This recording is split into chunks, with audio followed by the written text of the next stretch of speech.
I will say it again and again. If we do not focus on these cartels, get ready.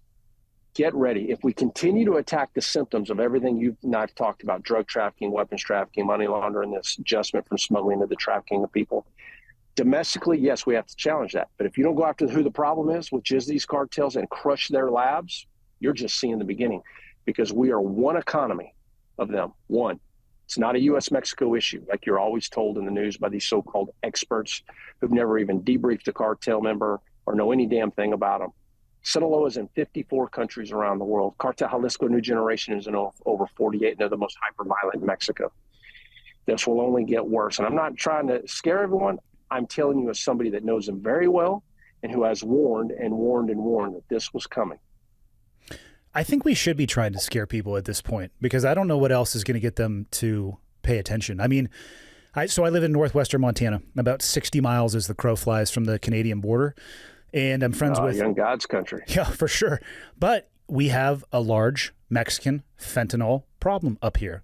Our source cities are on the west coast of the United States, coming up, through Tijuana up the western coast. And I talked to my law enforcement buddies, and we have a couple source cities. But the fentanyl, which is impacting people here, it's almost impossible now to encounter somebody who doesn't at least know in their personal life, or 1 to 2 to 3 degrees of separation, of somebody who has had an accidental overdose of fentanyl. And I hear it from the law enforcement friends I have here, 60 miles from Canada, but that's not where it's coming from, because it's easier for them, the porous southern border. It's touching the northernmost points of the United States. And again, I don't know what it would take to get people to pay attention and then take action on top of that. Maybe scaring them is the last thing that we have. It might be the last tool in our tool belt that we have. You guys in the North, you've got a whole nother problem. And that is that Canada allowed for Mexican citizens to come into Canada. And so as a result of that, you're seeing a lot of the fentanyl coming from the North as well. So what they're doing is they're just flying it over the United States now and then bringing it south. That's one of the big problems. But I couldn't agree with you. I mean, look, people do need to be scared, but they also need to be scared they need to have the information and tools to understand what's really taking place. I just believe that to the core of who I am. If people know what's happening and how bad this is and what they're really up against, let's be honest. Most Americans think when I talk about the cartels, I'm talking about a bunch of drug traffickers. Drug trafficking today to the cartels is something they do. It is not what they are anymore. They have entire enforcement wings. We watched them go in 2006 from organized crime. This is when the Calderon administration began leveraging their military to go after them. And we watched them go directly into an insurgency. I was dealing with 6, 8, and 10 and 12-hour gun battles involving everything from 50 caliber belt-fed machine guns, 40 millimeter grenades, RPGs and light anti-tank weapons, and hand grenades with these first-generation armored vehicles. And the whole country was looking to the Middle East. And we're watching Mexico erupt in violence. And at the time, everyone was screaming, you never use your military domestically, because we were looking at how we operate here. What we didn't realize, though, is how strong these cartels had become, how they had leveraged military-grade weaponry from Central and South America through corrupt armories, and how they were corrupting the highest levels of the Mexican government. The United States intelligence agencies had failed tremendously. And so when you hear me say things like, what we're really witnessing in Mexico and at the U.S.-Mexico border is the largest U.S. intelligence failure since 9/11, this is why I'm saying it, because then we fell right into terrorism in 2010 when the Zetas began conducting mass executions. I weren't the first mass execution of 72 migrants. Think of this for a second. 72 migrants in San Fernando. For all your viewers that are watching it right now, Google that. Take a look at that. That's just south of where I'm at, just south of Brownsville, Texas. If you look at the 300 men, women, and children of Allende, Mexico, who were killed by the Zetas, massacred, and then guisoed. Guisoed means is where they cook them. You hear a lot of them being cooked in acid. Yes, that's happened. But the real truth is they cut your head off, your arms off, cut you at the joints, cut you at your knees, and then cook you in a barrel with diesel, get it up really high in temperature, and just cook you to ash, because they have a saying, you can't count a body that doesn't exist. Look at the 50 plus people who died in Monterey at the casino attack. all because they wouldn't pay Miguel Trevino, who was the head of the Zetas at the time, the peso, or the tax. So we were living in that world of terrorism. They've gone far beyond that. And then in 2015, when the President Nieto at the time launched Operation Jalisco to go after El Mencho, who was the head of the organization of CJNG, one of the fastest rising cartels. And he literally shot their helicopters out of the sky once they came in over the Sierras. This is where we then went into a parallel government where we see them today. So the problem that we really have is Americans aren't told. The Homeland Security enterprise, we've become so focused on the left and we're focused on the right. We haven't looked at the massive amount of failures of the Homeland Security enterprise. This is why we created Northcom after 9/11. This is why we created DHS after 9/11. And yet they have told the American people nothing about what these cartels are really doing.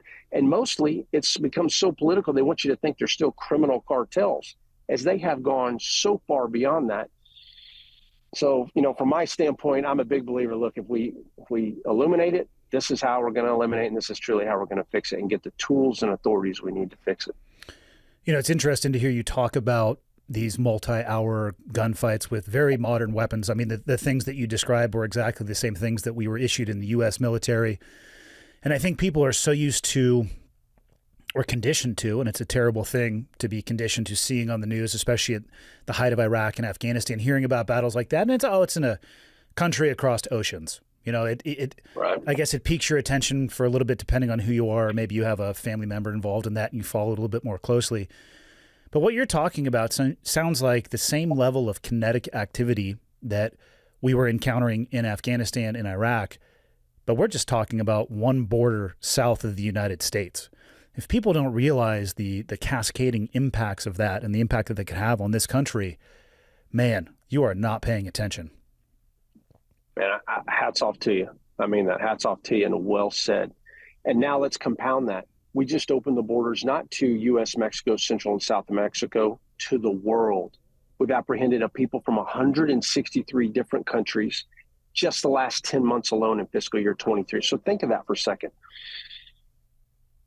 All of the state and non-state actors that are now coordinating at a whole new level that these cartels didn't have access to, that now they do. From long-haul smugglers to the alien smuggling organizations, to the cartels, to the Halcon network, which have operational control of our border. We are at a whole new level with network analysis, network theory, than we ever were prior to 9/11 and then in the decade afterwards. So we have a whole new set of challenges. But with that being said, don't let anybody tell you for a second this isn't fixable. But I will tell you this, we're going to have to get tough, and I mean damn tough, because these people are no joke. They go through basic, intermediate, and advanced training, and they are fighting for survival every day. I wish you could sit down with me and one of them and listen to them talk. The words they use are, "We are at war." Now that's their perception. I don't care what anybody says. Their perception matters because they're training every day. They're engaged in battles every day. I just got off the phone with Lieutenant Chris Olivetis. You may be familiar with him. He's the Texas Department of Public Safety's Public Information Officer. And we stormed with the Texas Rangers last week an island known as Fronton Island. It is ground zero for the most violent region on the southwest border, and it's 170 acres. And the reason we stormed that island is because we were taking it back from Cartel down that estate, who was using it to move everything from improvised explosive devices, weapons south, guns south, but also to use it as a sanctuary to move methamphetamine and fentanyl and cocaine into the country. So we surged with them. As we're getting ready to hit the island, shots are being fired on the Mike side, Mexico side, I want to say Mike side.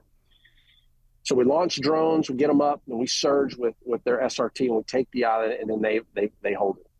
Where I'm going with this is, in this region, Cartel de Golfo and Cartel de Noreste, formerly known as the Zetas, now known as Cartel of the Northeast, the Northeast Cartel, they have been at war for 2.5 years there. And since we took that island, the reason I bring up Chris Olivetis is because they've been receiving gunfire from 2 o'clock to 4 a.m. every night. They've had rounds coming into the United States, and they're not shooting at anyone in particular. They're shooting at each other. And the reason they've gone from first, second, third to fourth generation armored vehicles is because they've learned that mobility is life. When we started, you may be familiar with the big monsters, right? The real heavy ones. Most of them were made at the time out of dump trucks, just big slabs of metal on them. Today, They have slide-in armor packages in F-150s. So they just go take F-150s from wherever they want, a lot of from Texas, drive them down there, and then they slide in these custom-made armor packages. And the troops of hell, known as the Troopers del Inferno, Spanish is terrible there, that's the enforcement wing for CDN. I mean, these people are no joke. And if you could see the level of capability they have within what they call the lifeblood of their organizations, which is their communications, you'd be stunned. It's not just encryption.